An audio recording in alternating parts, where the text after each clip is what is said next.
Şah İsmailin anası Aləmşah bəyim öz əcəli ilə vəfat edib və bu gün də məzarı Şah İsmailin yanındadır. Ərdəbil şəhərində Şeyx Səfi məqbərəsində Aləmşah bəyimin məzarı var. Bizim səhifəmizdə paylaşılıb. Bizim səhifəmizdə o haqda məlumat var. Yəni Şah İsmail öz anasını öldürməyib. Şah İsmail öz anasını çox sevirdi. Anası Şah İsmailin hərəkatı boyunca Ərdəbildə olub. Kəşfiyyat məlumatlarını Şah İsmailə ötürüb anası. Yəni Şah İsmail çox sevib anasını. Öz şeirlərində də anası İslam dininin müqəddəs xanımlarına bənzərib.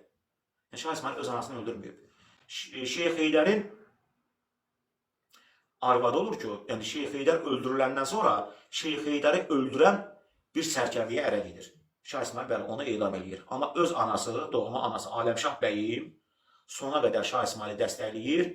Şah İsmailin yanında olur və Şah İsmailin də yanında dəfn olunub. Yəni Şah İsmail öz anasını belə deyək də bəzilərinin dediyi ki, sünni olduğuna görə öldürübsə, niyə aparıb atasının yanında dəfn eləyib? Təmtəraqla.